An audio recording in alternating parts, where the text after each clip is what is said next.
I got med flight to Boston. My first memory is in that hospital. The nurse was telling me not to rip my trach out because I had.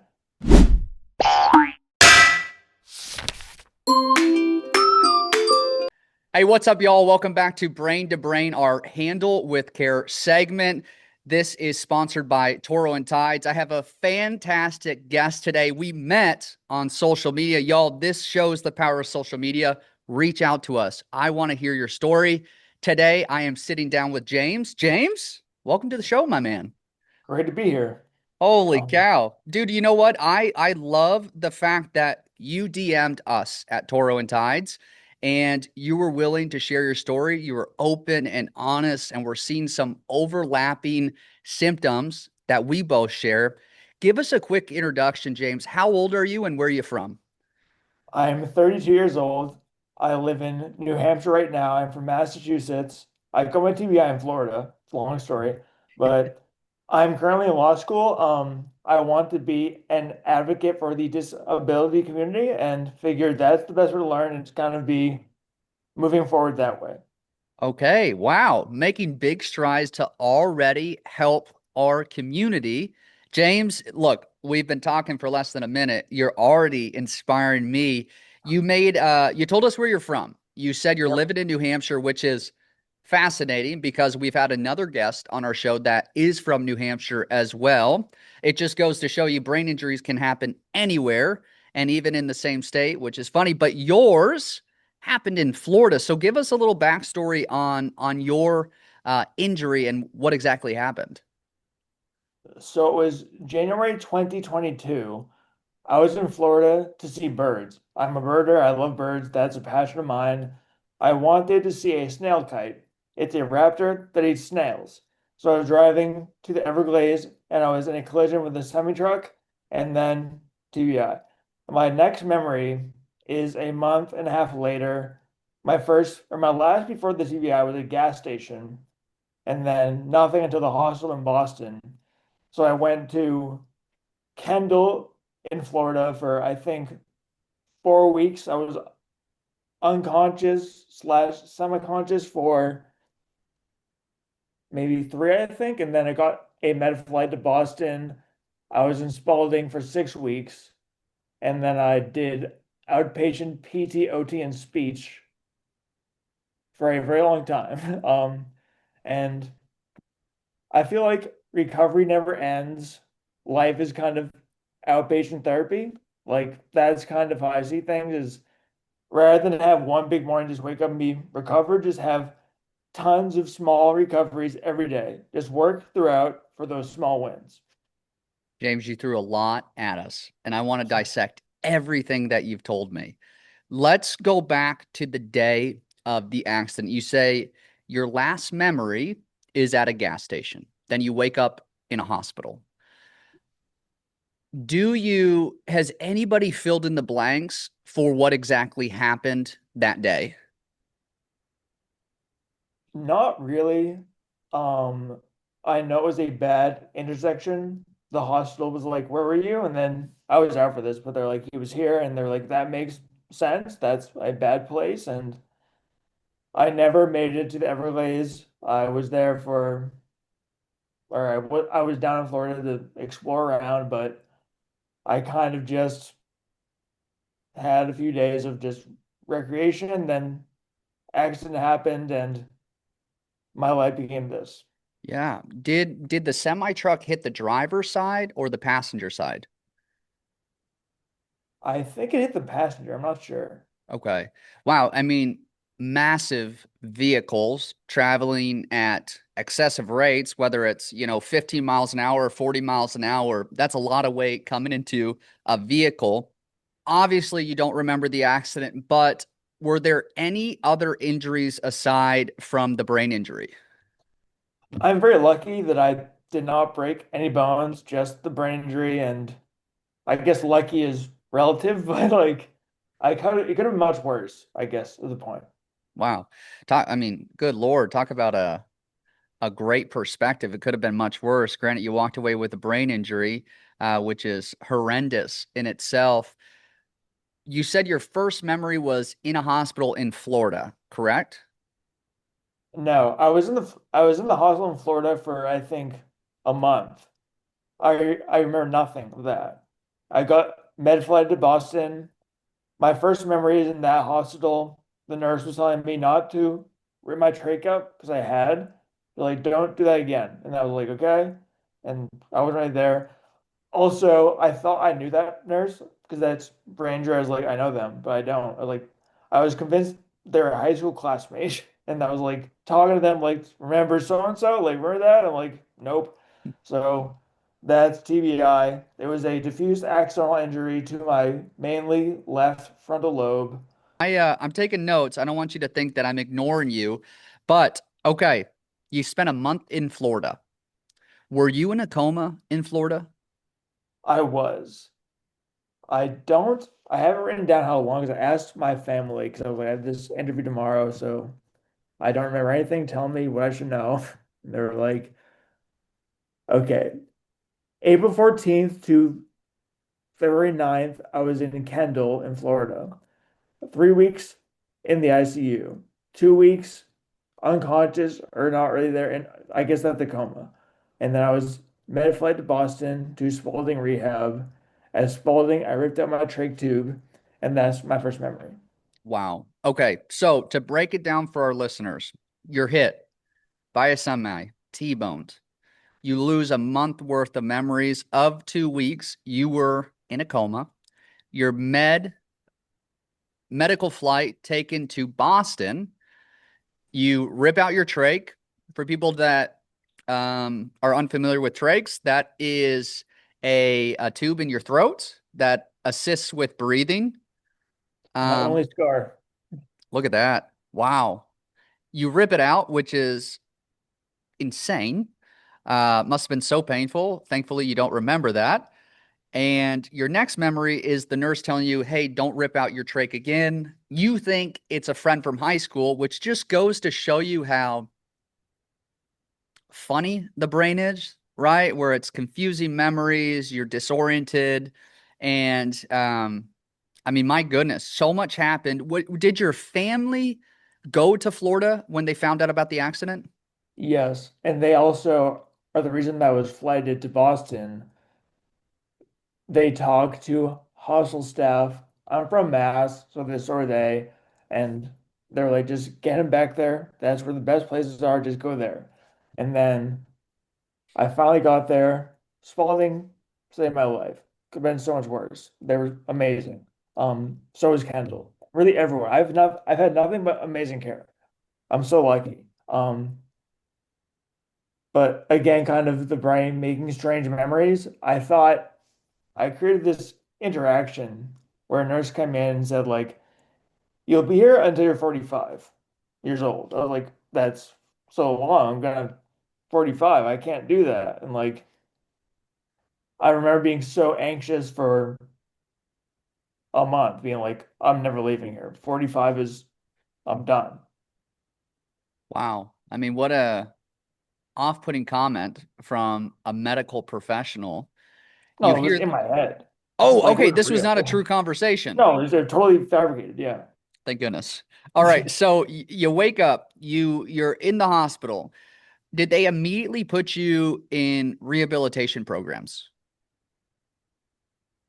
Inpatient, my life was PT, OT, and then I was zipped into a bed to like not stand up. Oh, And that was interesting. like my whole life. Um, Therapies and then being zipped into bed. And then they also had, they called it recreational therapy, where you like kind of paint or build stuff, like kind of just not be doing, PT and the hand bike. So I built a birdhouse that was like my recreational thing. I still have it. I kind of look to it and I'm like, that's a symbol to me now, but kind of shows that I'm still me. I love birds, and I was like kind of carrying that through I'm sure our listeners will be curious. Why were you zipped to the bed?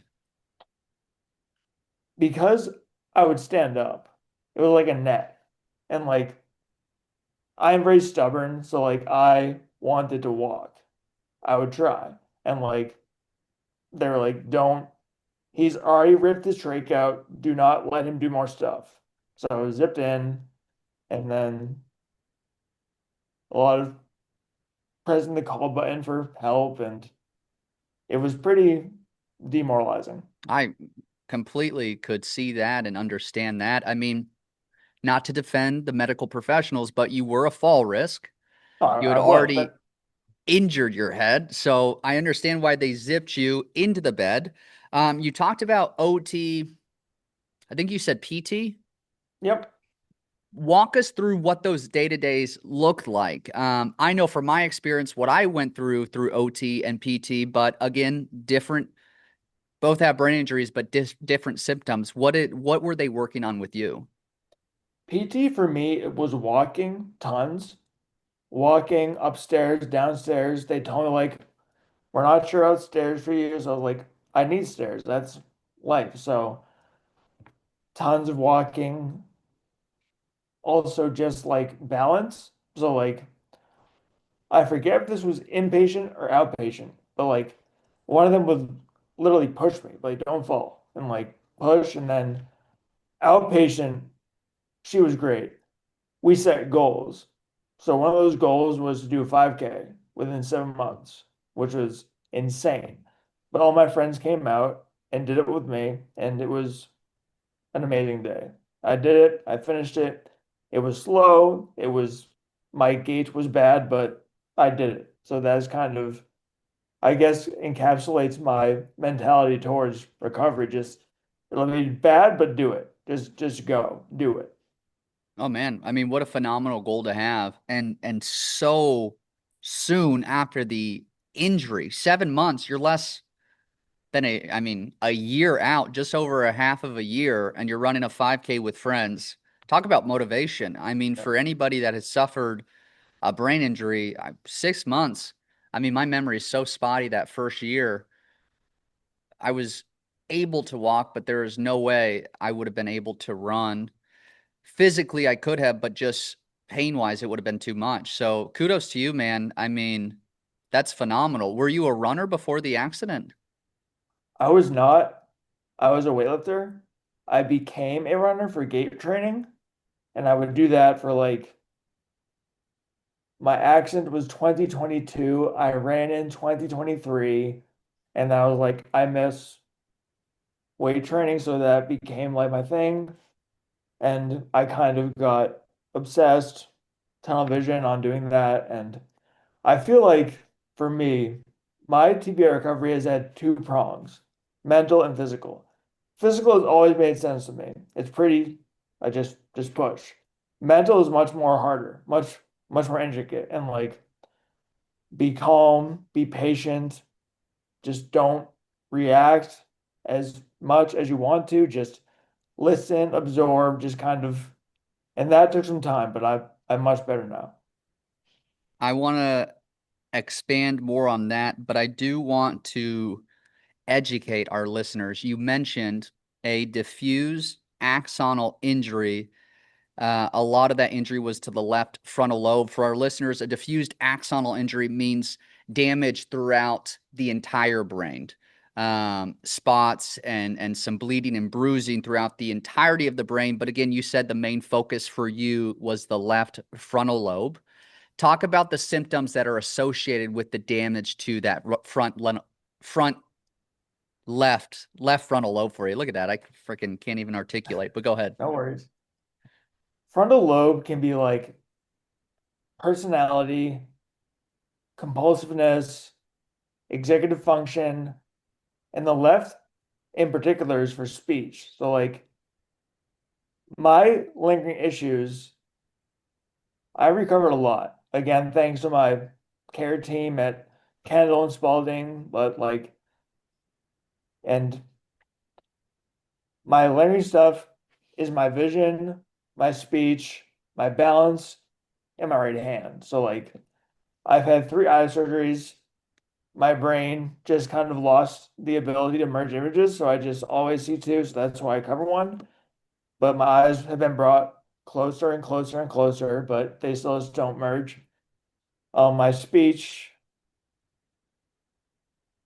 my girlfriend was my speech therapist. So like she was my speech therapist. I asked for discharge so I could date her, and we've been together ever since. And that's good because that provides a reliable source of kind of just, go slow, breathe, do this. Like I have right here, she got me this nebulizer for my vocal flaps or vocal folds. She always laughs when I say flaps. I keep my kazoo here and I keep my straw here because she always has me do glides, like vocal function glides, where I hum into the straw and go, "Mm." Okay. Or even like just hum happy birthday. And that helps your vocal folds to kind of like become more used to functioning. And Interesting. So getting more used to function with these vocal folds, what does that improve on? my projection, I'm less raspy. I was very raspy for years. Was this because of the Um, trach? the trach, and also because after TBI, you get so kind of stressed and anxious. And I apparently hold anxiety in my vocal folds. So like I get more tight, I sound high pitched and raspy. And like that's why doing this podcast, I was like, go slow, be deep, breathe, and bit by bit, again, kind of going back to my idea of little wins every day. Like this is kind of like a little win. Like speak well on an interview, be recorded, and be okay with that. Hell, this is a little win for you. I'd love to see what the big wins are. I mean, I think this is a big win for you. You're sounding incredible. Obviously, the kazoo, the straw, it's all paying off. Your diligence to work on this. I I want to continue on with the vision aspect. Um, you said you've had three eye surgeries. For our listeners, um, you are wearing an eye patch. James is wearing an eye patch on his right eye. Let's talk about that. You said you would see double vision because your eyes aren't processing correctly. This is all a direct result from the brain injury. Right. I have it's called bilateral fourth palsy. So my one of these, I really don't know these specifics to be honest. I just live with it. So my eyes in pictures right after TBI, you can see like one's kind of, I describe it out to lunch, and like it's kind of going that way. And so the first surgery had this one come closer. They did the max they could do. The second, they did both at once to kind of like merge them. And the third, they did just the right. Really, I can patch either eye, but I'm left eye dominant, so I do my right. Plus, for driving, I like to have this side. Um, I have tons of eye patches. Um, again, my girlfriend's a speech therapist, so a lot of her patients have TBIs and other neurological stuff, and one has a specific eye patch he swears by.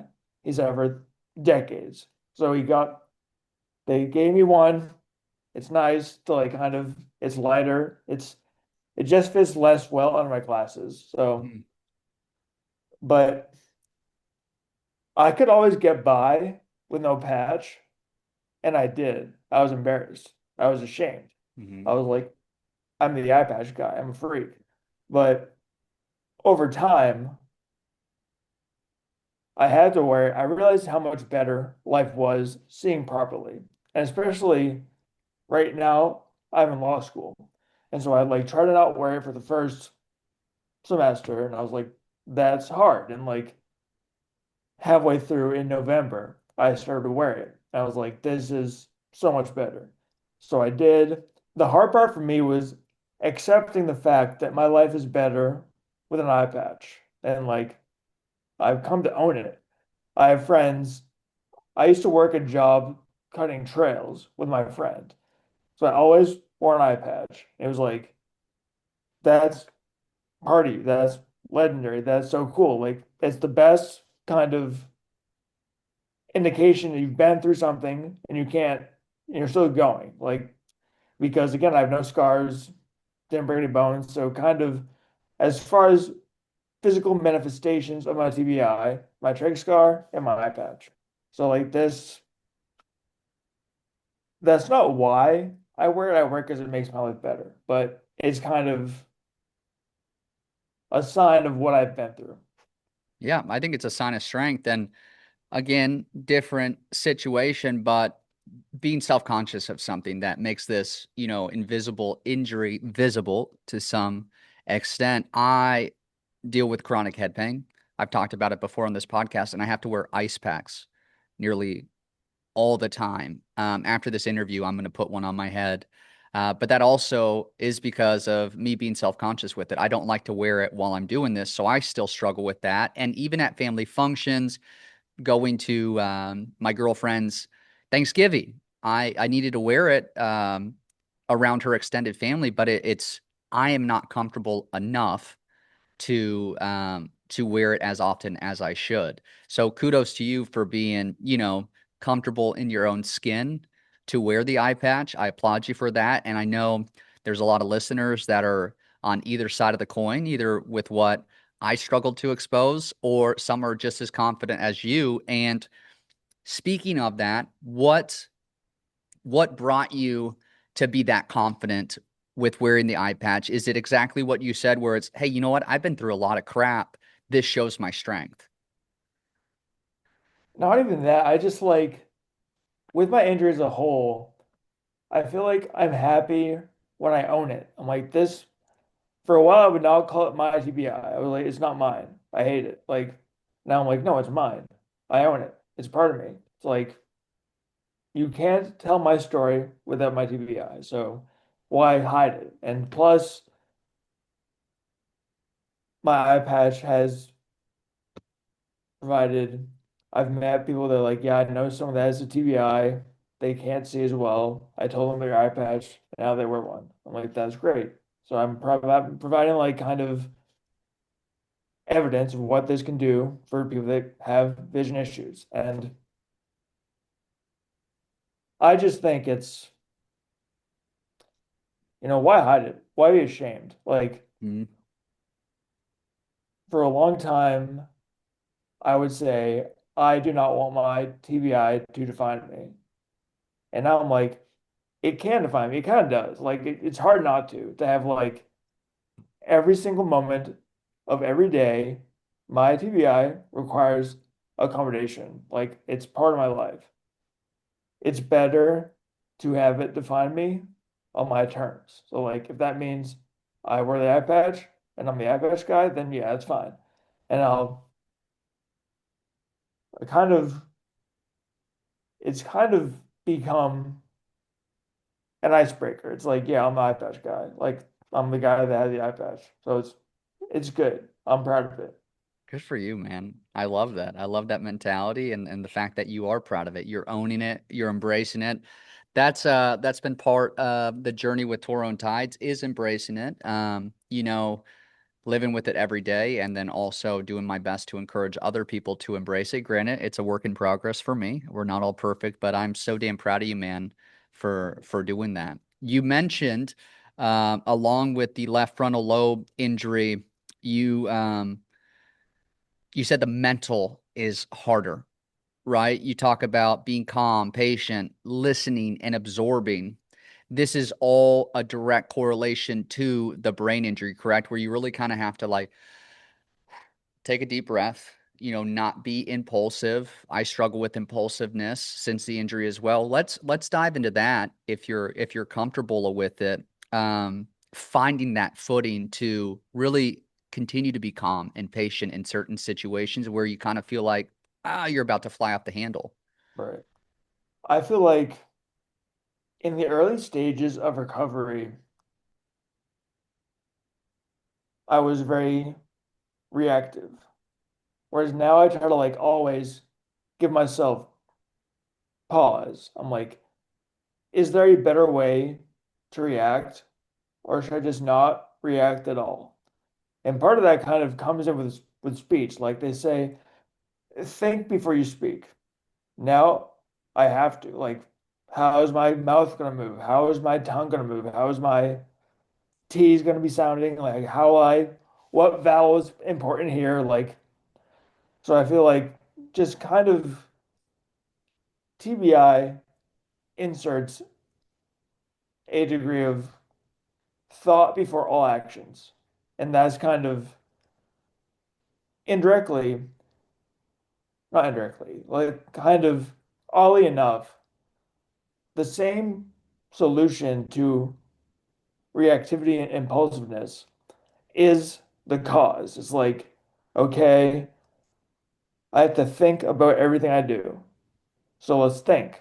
Is this overreacting? Is this maybe impulsive? Should I wait 5 minutes to come back? Should I go for a walk? It's kind of knowing like the pace at which the brain operates, at least mine, after TBI, it's like flooring it always. I'm like, let's get off the gas for a second, breathe, lay down, do something productive, and then come back and see how you feel. Mm. Now, you talked about mental fatigue after the injury. You're quick to get tired now. Law school is difficult for anybody, even somebody without a brain injury. Now you're tackling this with a brain injury for a great purpose. How do you manage studying? How do you manage reading? I think, how do you manage class? There's a lot of people within the brain injury community, sports related or even in their careers where it's high stress. It's a lot of information they have to absorb. You're doing it on your own free will. Amazing. And you're doing it for a phenomenal purpose, but you're deciding to go to law school with this brain injury. How do you manage that? That just blows my mind. It's not the most logical solution, but most days I am up at 4 in the morning because I know my brain works better at 4 than does at 7 p.m. So like I'd rather go to bed at 9 and be up at 4 and have rest, be fresh, and just kind of do what I have to do in those pre-dawn hours, which I've always been a morning person. I love it. So it's kind of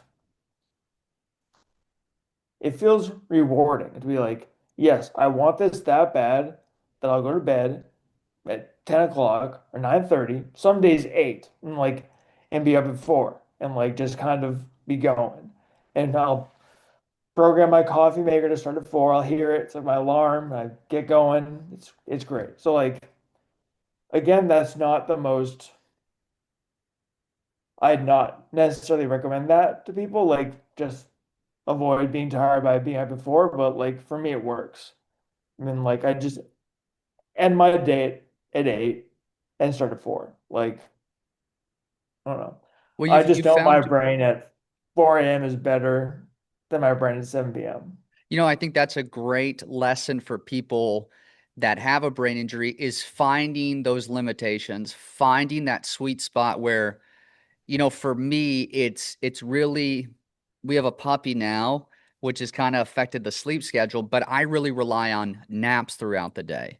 I'm a morning person just like you.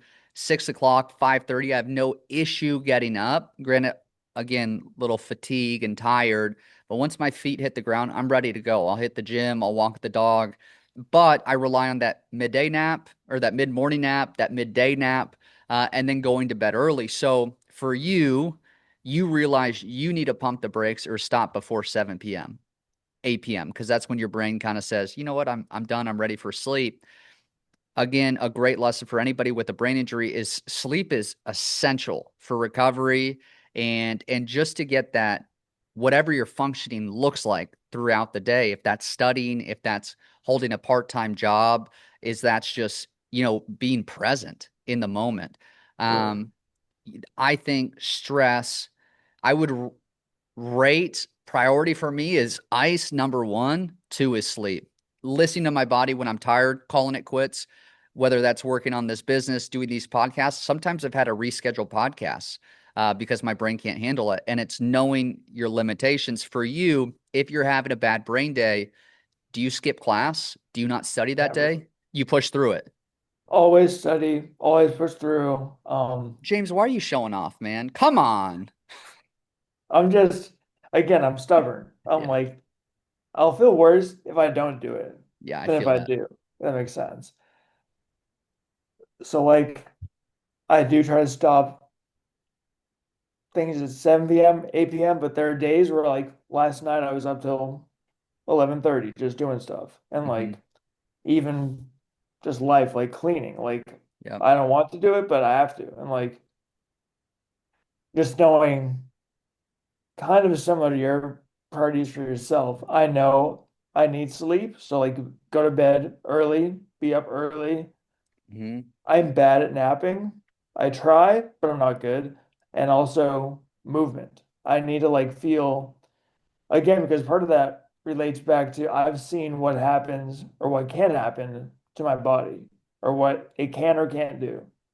And the fact I can do it, and the more I do it, the better it gets. So like even I go to the gym with my friend Friday nights and we just go for like 3 hours or 2 hours. And like we just that's our celebration of like the week's over, let's go do this, just hang out and talk and work out.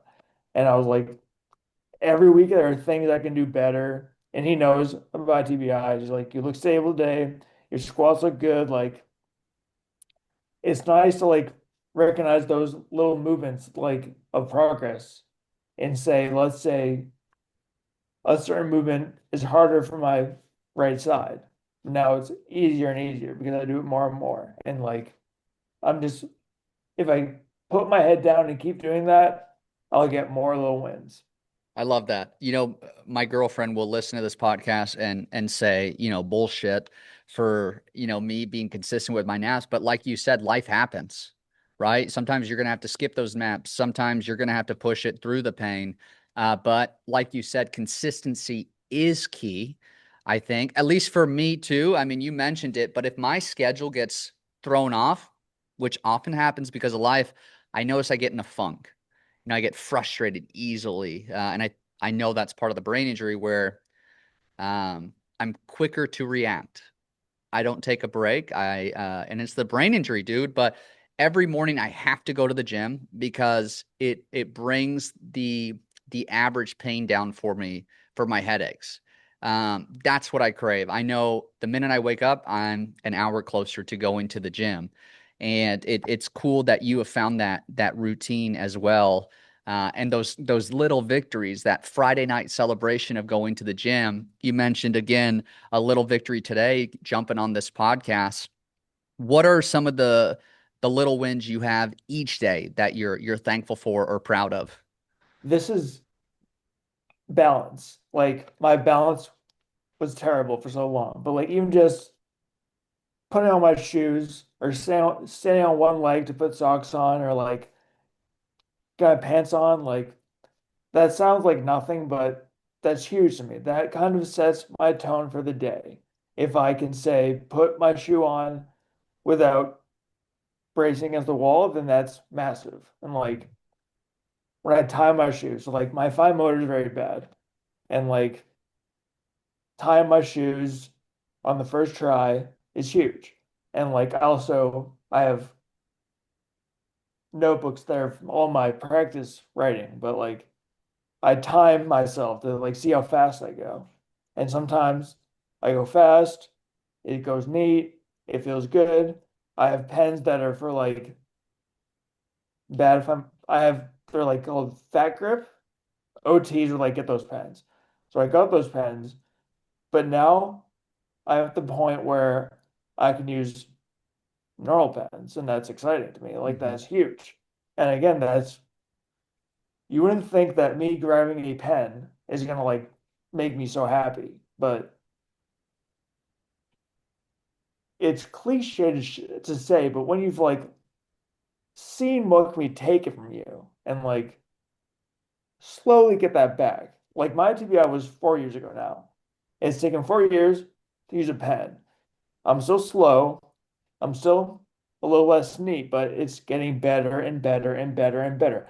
And I will keep doing this for decades. I don't think I'll ever stop. And speech too, like before this, I was reading speech aloud. Like I have speech therapy paragraphs where like this is for your G's and your K's, that's for your SH, that's for your CTs, just kind of going slow, reading, and really projecting and knowing how to sound well. I really want that to resonate with our listeners that don't have a brain injury. The fact that there's so much that's taken for granted.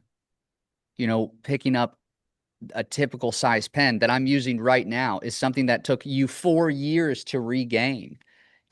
Putting on your shoes without bracing yourself against the wall. These are things that so many people do without even thinking. It's insane, man. And I am so encouraged and inspired by your story because you've recognized the growth and the determination and how far you've come when oftentimes I fail to look back to recognize those strides. So kudos to you. Is that something that you've always had? Is that something that's been encouraged through therapy? Is that something that your parents have really kind of instilled in you? What's a lesson that other listeners that have brain injuries can learn from that to recognize those little victories? How do you get yourself to that mindset? It was definitely not my starting point. Like I've never cut myself slack. I'm very hard on myself. And I always said that's a good thing. That's why I did well at things. I was like never forgiving. But now with TBI, just give yourself grace and also be consistent. You can't see progress unless you do the same thing over and over. So like, putting boots on the same way every morning and like putting boots on the same way every morning and seeing like that day was good. This day, not as good. And they come, they go, but just keep going and they'll keep getting better. And I think the TBI, I see mine as a lot of things. Sometimes it's a gift. Sometimes, which is insane to say, but like it feels like I'm glad this happened. I'm obviously not, but there are days I'm like, I always try to reframe like, how is this positive? I think back to the day of the accident. I'm like, that was the worst day of my life. But how was it the best? And I'm like, well, this happened, this happened. I met my girlfriend, like this happened, and I'm like, I'll just go, and I'm be like, really, it was the best day. I'm glad it happened because there's no choice. It's up to us how we see something. And like when you have a life-defining event like a TBI, how you see that is kind of the most important thing in your life. It's like if I saw mine purely as negative all the time, I'd be defeated and glum, and rightfully so. It's a defeating thing. If I see it as like, this is a good thing, positive, I'll always have something to rage against, like that's good. It's not like it's good in the sense that it allows me to reframe. It's not good in the sense it requires constant effort to like always be pushing against it. And I'm rambling, but No, it's all great. Now I want to challenge you a little bit, okay? Because I love what you've said, and we're gonna have listeners that are gonna be like, "Wait, what the heck, James? How can you have this positive outlook every freaking day?"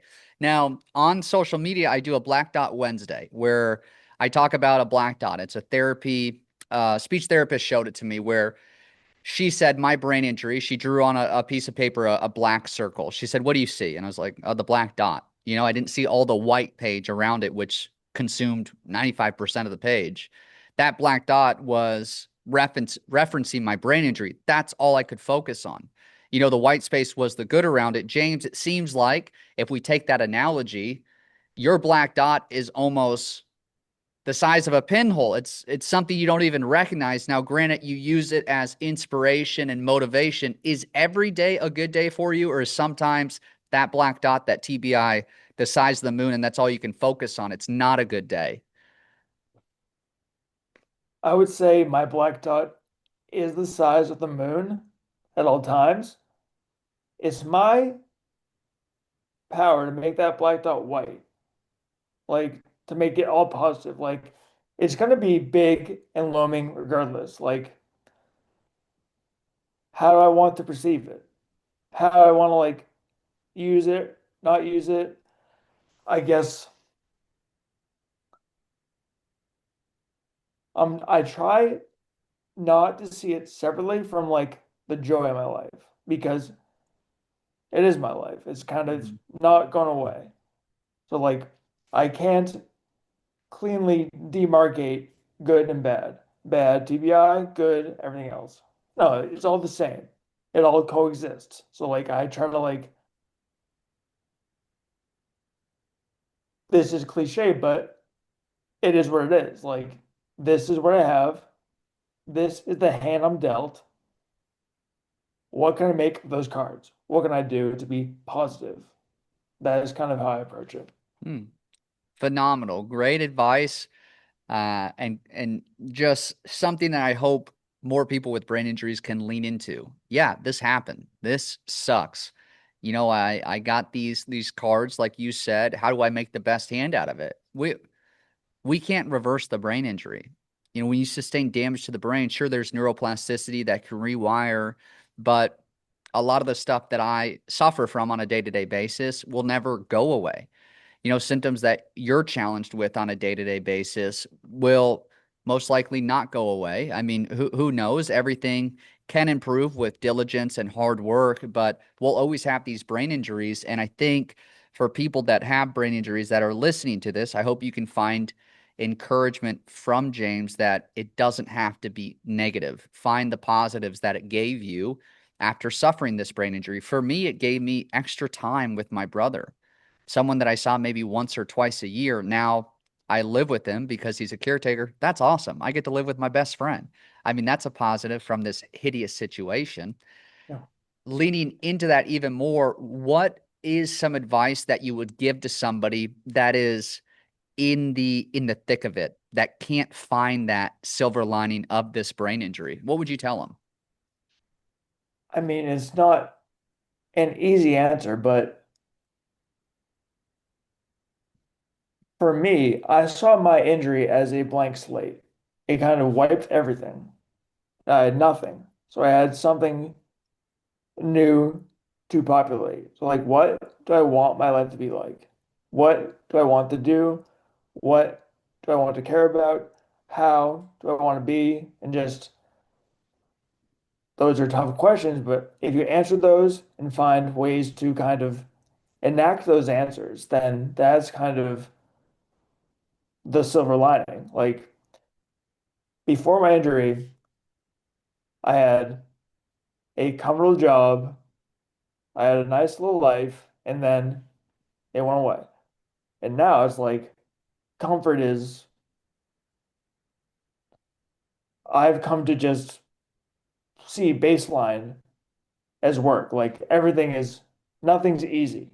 Tying shoes, that's not easy. So, like, why should anything be easy? And if something as banal as tying shoes can become a challenge and I can improve if I do it enough, I just try to carry that same kind of mentality to all aspects. Like, yes, that's hard. If I practice, it'll get better. And like the more I do it, the better it gets. And that kind of dovetails with an neuroplasticity where your brain responds to new experience. So I'm like, my brain kind of got a lot of bad stuff happen, but that means everything I do is a new experience for it. And then if I want to like get better at anything, then Just do it. So like one example, before my injury, I was a big time fly fisher. Like I loved it. I was not bad. I don't want to sound cocky, but I was good. Like, and now I just can't. I'm righty, so I can't. My Mm. body doesn't respond the same way. I have fished. I've caught fish since, but it's not the same. I don't like it. Part of what I loved about fly fishing was just being good at it. So like going out to do a thing I loved because I was good and being not good is not fun. But I know now, like, I can't go the rest of my life without fishing. So once I have more free time to like kind of start over, I'll just start back over and I'll do it maybe with my partner. She wants to learn too. We can go do like kind of square one fly fishing stuff together and share that. And like that's to me a positive. Like I get to relearn what I loved and kind of re-experience that joy of learning. So that's, I don't know, just I forgot how I got there. No, it's great. I Um, mean, I think I love what you said, relearning, re-experiencing, and re-loving. It is a clean slate. We have a blank slate after this brain injury, and it's repopulating that slate, like you said. Sure, you're not as good as you were with fly fishing, but you'll get back there. You get to do it again. I mean, how awesome is that? And now you said you had a comfortable job, a good life. Now you're challenging yourself. You're going to law school, something that may not have been on the horizon before the brain injury. I mean, is that something you aspire to do since graduating from school? Did you always know you wanted to go to grad school? Or I'm sorry, to be a lawyer, not grad school? no, I always wanted to write, so I wrote, I published a fair bit.